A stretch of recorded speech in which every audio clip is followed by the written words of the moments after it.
안녕하세요. 사랑하는 성도님, 영혼의 샘물 은혜의 자리에 오심을 축복합니다. 영광의 주님이 우리와 함께 하십니다. 우리와 함께 하시는 주님을 찬양합니다. 기도합시다. 주님 감사합니다. 오늘도 주님의 은혜로 이렇게 새날을 맞이하며 또 주님의 말씀 앞에 섭니다. 주시는 말씀이 하루하루 저희들을 생명과 진리의 길로 인도하여 주시는 은혜의 말씀, 거룩한 진리의 말씀 되도록 저희들을 깨우쳐 주시고 새롭게 하시고 인도하여 주시옵소서. 주시는 말씀 따라서 온전히 순종하기에 힘쓰게 하여 주시고 말씀 한 구절 한 구절 다가올 때마다 아멘으로 고백하며 온전히 순종할 용기와 믿음을 더하여 주시옵소서. 예수님 이름으로 기도합니다. 아멘. 오늘 말씀은 예레미야 17장 19절에서 27절입니다. 여호와께서 내게 이와 같이 말씀하시되 너는 가서 유다 왕들이 출입하는 평민의 문과 예루살렘 모든 문에 서서 무리에게 이르기를 이 문으로 들어오는 유다 왕들과 유다 모든 백성과 예루살렘 모든 주민인 너희는 여호와의 말씀을 들을지어다. 여호와께서 이와 같이 말씀하시되 너희는 스스로 삼가서 안식일에 짐을 지고 예루살렘 문으로 들어오지 말며 안식일에 너희 집에서 짐을 내지 말며 어떤 일이라도 하지 말고 내가 너희 조상들에게 명령함 같이 안식일을 거룩히 할지어다. 그들은 순종하지 아니하며 귀를 기울이지 아니하며 그 목을 곧게 하여 듣지 아니하며 교훈을 받지 아니하였느니라. 여호와의 말씀이니라. 너희가 만일 삼가 나를 순종하여 안식일에 짐을 지고 이 성문으로 들어오지 아니하며 안식일을 거룩히 하여 어떤 일이라도 하지 아니하면 다윗의 왕위에 앉아있는 왕들과 고관들이 병거와 말을 타고 이 성문으로 들어오되 그들과 유다 모든 백성과 예루살렘 주민들이 함께 그리할 것이요 이 성은 영원히 있을 것이며 그들이 유다 성읍들과 예루살렘에 둘린 곳들과 베냐민 땅과 평지와 산지와 네겝으로부터 와서 번제와 희생과 소제와 유향과 감사 제물을 여호와의 성전에 가져오려니와 그러나 만일 너희가 나를 순종하지 아니하고 안식일을 거룩되게 아니하여 안식일에 짐을 지고 예루살렘 문으로 들어오면 내가 성문에 불을 놓아 예루살렘 궁전을 삼키게 하리니 그 불이 꺼지지 아니하리라 하셨다 할지니라 하시니라. 아멘. 자, 하나님께서 다시금 예레미야에게 말씀하십니다. 예레미야에게 뭐라고 하시는가 하면 너는 가서 유다 왕들이 출입하는 평민의 문과 예루살렘 모든 문에 서서 무리에게 이르기를. 자, 성문에 가서 여기에 보면 평민의 문이라고 했는데 백성의 문이죠. 백성들이 드나드는 그 문, 또 예루살렘은 문이 여러 곳에 있었어요. 그래서 모든 문에 서서 너는 성문에 서서 외치라는 거예요. 하나님이 주시는 말씀을 성문에 서서 외치라. 그래서 모든 사람들이 듣도록, 지나가는 모든 사람들이 깨닫도록 외치라라고 하는 것이죠. 자, 그 내용은 무엇입니까? 이 문으로 들어오는 유다 왕들과 유다 모든 백성과 예루살렘 모든 주민인 너희는 여호와의 말씀을 들을지어다. 자, 이렇게 시작하는 겁니다. 자, 가서 예레미야가 외쳐요. 어떻게 시작해요? 이 문으로 들어오는 모든 유다 왕, 모든 유다 백성, 예루살렘 모든 주민인 너희는 여호와의 말씀을 들을지어다. 자, 그런데 여기서 이미지를 생각해 보세요. 문으로 지금 유다 왕들이 들어오고 있어요. 모든 백성들이 들어오고 있어요. 모든 주민이 여호와의 말씀에 귀를 기울이는 거죠. 이 모습은 아마도 이스라엘이 하나님의 심판으로 바벨론이 멸망하지만 하나님께서 회복시켜 주실 때에 그들이 성으로 돌아오는 그러한 모습을 떠오르게 합니다. 그래서 오늘 말씀은 회복된 이스라엘의 모습을, 또 그때의 백성들이 살아야 할 모습을 주시는 말씀으로 이렇게 받아들일 수도 있습니다. 이제 하나님의 메시지가 선포됩니다. 너희는 스스로 삼가서 안식일에 짐을 지고 예루살렘 문으로 들어오지 말며. 자, 너희는 스스로 삼가라 라고 하는 이 표현은 스스로 내 생명을 지켜라 라고 하는 그런 의미가 담겨 있어요. 내 생명을 잃지 말아라. 하나님께서는 그들의 생명이 사라지는 것을 원치 않으셨어요. 그들의 생명이 아주 건강하게 복된 생명 되기를 원하셨어요. 그 길을 지금 보여주시는 거죠. 왜 그들에게 너희 생명을 지키라고 합니까? 그들이 이렇게 해야 되기 때문이에요. 그것은 무엇이에요? 짐을 지고 예루살렘으로 들어오지 말라. 짐을 지고 예루살렘 문으로 들어오지 말라. 언제? 안식일에. 안식일을 잘 지키라는 거예요. 안식일을 잘 지켜라. 안식일인데도 너희가 일한답시고 또 이윤을 얻기 위해서 그렇게 노동을 하지 말라는 거예요. 짐을 지고 예루살렘으로 들어오지 말라는 거예요. 더 나아가 22절에 보니까 집에서도 짐을 지고 밖으로 나가지 말라는 것이에요. 어떤 일이라도 하지 말아라. 내가 너희 조상들에게 명령한 같이 안식일을 거룩히 할지니라. 안식일을 기억하여 거룩히 지켜라. 십계명의 말씀. 그것을 그대로 선포하겠습니다. 너희는 안식일을 지켜라. 안식일을 지켜라. 자, 안식일이 무엇인가요? 구약을 보면 안식일의 첫 번째 기원은 하나님의 창조에 있어요. 하나님께서 6일 동안 창조하시고 제7일에 쉬셨으니 모든 사람들이 하나님의 형상을 닮은 모든 사람들이 제7일에 쉬어라 라고 하는 그러한 명령입니다. 그러니까 이것은 창조주 하나님의 명령이죠. 하나님의 명령, 이 안식일을 지키는 것은 그러므로 새 창조의 시간이 되는 거예요. 하나님의 말씀대로 제7일의 모든 것을 멈춤으로, 이 안식이라는 것의 가장 중요한 그 핵심 의미가 멈춤입니다.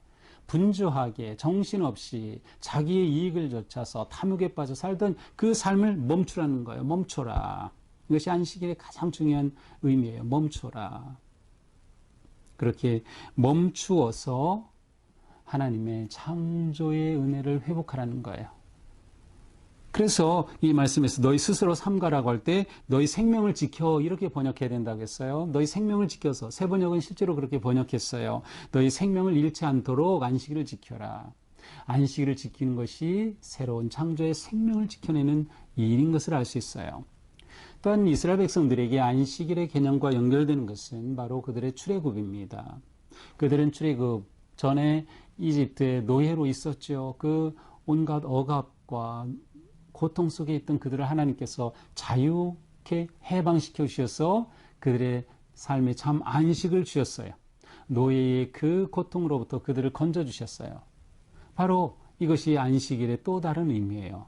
창조자 하나님의 안식일을 통해 새로운 창조의 생명 회복의 역사가 있게 되고, 또한 출애굽의 역사를 통해서 안식일은 쉼을 주는 거예요. 이것도 역시 멈춤이에요. 멈춰서 쉬게 되는 것이죠.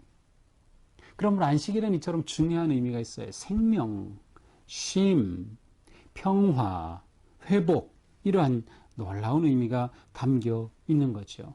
그러니 안식일을 지키지 않고 내가 내 짐을 들고 장사하려고 성문을 드나들고 하는 것은 내가 내 삶을 지키겠다는 거예요. 그래서 내가 내 생명을 지키겠다는 거예요.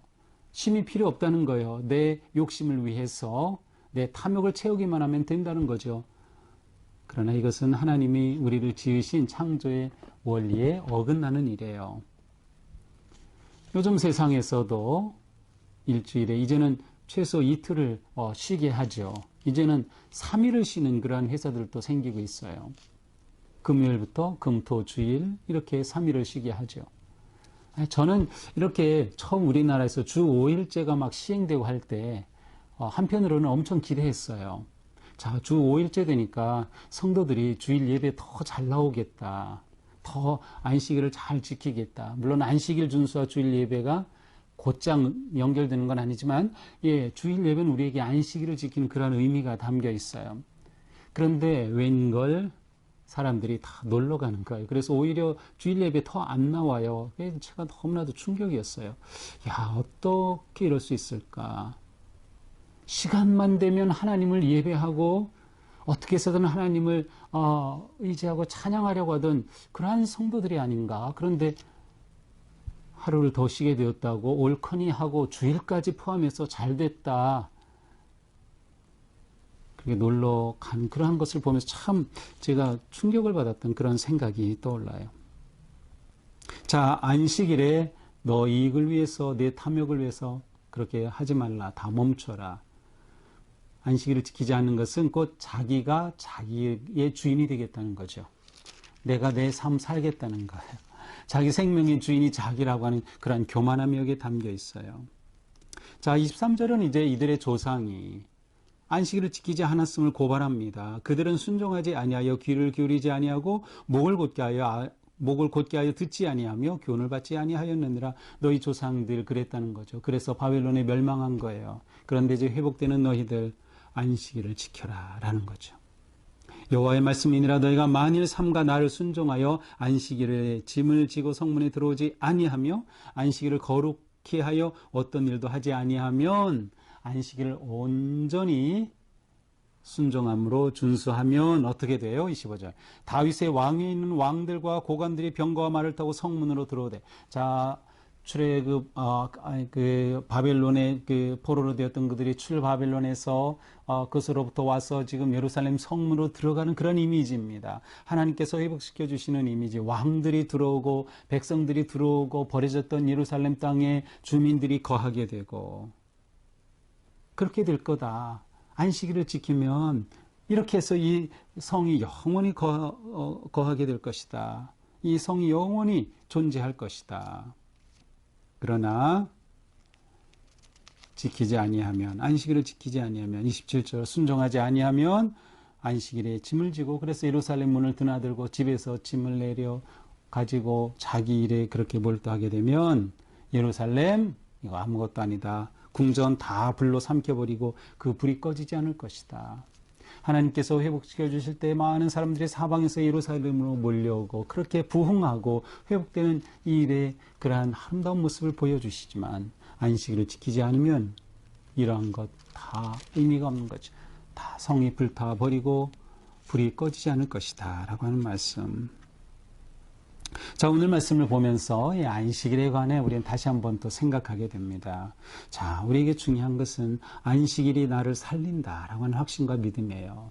안식일을 우리는 예배로 바꿀 수 있어요. 예배가 나를 살려요. 언제? 내가 예배를 지키면 예배가 나를 지켜주는 겁니다. 내가 예배를 목숨 걸고 지켜야 하는 이유가 여기 있어요.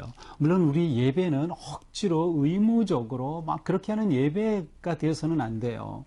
내가 오늘 교회 안 가면 또 뭐 연락 올 테니까 장로님이 또 우리 마을지기가 또 왜 그랬냐고 연락 올 테니까 그러한 것 때문에 부담 때문에 나오는 거 아니에요. 우리의 예배는 기쁨으로 자원하여 감사함으로 하나님을 예배하는 거죠. 예배를 잘 지키면 예배가 우리를 살립니다. 코로나 중에도 예배를 잘 지킨 분들은 믿음을 잃지 않았어요. 오히려 믿음이 더 깊어졌어요. 코로나 이후에 오히려 신앙에 불을 붙고 가정이 믿음으로 세워져가는 분들이 많이 계셔요. 믿음을 잘 지키고 예배를 지켰으니 예배가 그렇게 지켜주는 것이죠. 그러므로 우리는 무엇보다도 주님의 이 말씀, 하나님의 이 말씀 앞에 귀를 기울여야 됩니다. 안식일을 지켜라, 거룩히 구별해라, 듣고 그 말씀에 순종하여 안식일을 지키면 안식일이 나를 살린다. 안식일이 나를 살린다. 예배가 나를 살린다. 그러므로 우리는 안식일을 지키기 위해 이 믿음이 너무나도 중요합니다. 하나님이 생명의 주인이시라는 믿음. 이 믿음이 없으면 안식일을 잘못 지켜요. 또한 하나님이 모든 것을 공급하신다는 믿음. 주일에 어떻게 예배드려? 내가 그날 일하면 얼마나 돈을 벌 텐데. 그 계산은 틀린 계산이에요. 하나님이 부어주시는 것은 우리가 무엇으로도 계산할 수 없어요. 하나님이 나를 회복해 주신다. 우리는 삶 가운데 많이 지치고 상처도 받고 어려움을 겪지만 그러나 우리는 예배하면서 회복되잖아요. 하나님을 대면하니 하나님의 영광의 얼굴을 배울 때 하나님과의 우리의 관계가 회복이 되고 생명이 흘러넘치고 소망이 흘러넘치고 기쁨이 흘러넘치고 아름다운 성도의 교제가 일어나고 우리는 주일 예배를 드릴 때마다 얼마나 기쁘고 행복합니까? 우리가 회복이 됩니까? 그래서 우리는 또 한 주간 거룩하게 이 세상 가운데서 성도의 모습으로 살아갈 그런 용기를 얻게 되는 거죠. 예배를 지킬 때 예배가 우리를 지키고 살려주는 것이 분명합니다. 그러기 위해서 우리는 말씀에 순종해서 멈추어야 합니다. 멈출 줄 알아야 합니다. 멈추지 않으면 내가 더 일을 많이 할 것 같지만 그렇지 않습니다. 멈춰야 한다. 그만큼 멈추는 것은 하나님을 전적으로 신뢰하고 의지하는 믿음의 결단입니다. 오늘 말씀 생각하면서 우리가 언제나 하나님 앞에 멈출 줄 아는 삶, 하루의 일과 속에서도 일하고 조용히 멈추는 시간이 필요해요. 어떤 분들에게는 아침일 수도 있고 어떤 분에게는 저녁일 수도 있고 한낮일 수도 있고, 그러나 잠시 멈추어서 멈추면 하나님의 은혜를 생각하게 되고 나 자신도 돌아보게 되고 말씀을 떠올리게 되고, 멈춤의 시간이 우리를 생명력 있는 삶으로 인도하죠. 우리는 지혜로운 성도가 되어서 하나님의 말씀에 기쁨으로 순종하며 예배가 우리를 살리는 새 생명을 얻고 활력을 얻고 용기와 소망을 얻는 그러한 거룩한 삶 되기를 축복합니다. 기도합시다. 주님, 감사합니다. 우리가 기쁨으로 예배를 지킬 때 예배가 우리를 지켜주심을 믿습니다.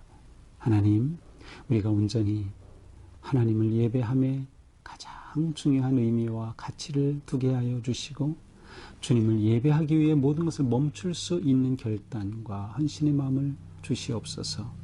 그렇게 하나님을 신뢰하고 하나님이 공급하시고 하나님이 생명의 주인 되시고 하나님이 모든 것을 회복하시는 생명의 주님이심을 찬양하고 고백하며 그 믿음으로 오늘 하루도 승리하게 하여 주시옵소서. 예수님 이름으로 기도합니다. 아멘. 네, 오늘도 주님의 은혜로 우리의 삶이 거룩하게 구별된 삶, 그리고 하루의 시간 중에서도 하나님과의 관계에 헌신된 그러한 기도와 묵상의 시간 통해서 우리의 삶이 매일매일 소망과 생명 가득하기를 축복합니다. 사랑합니다.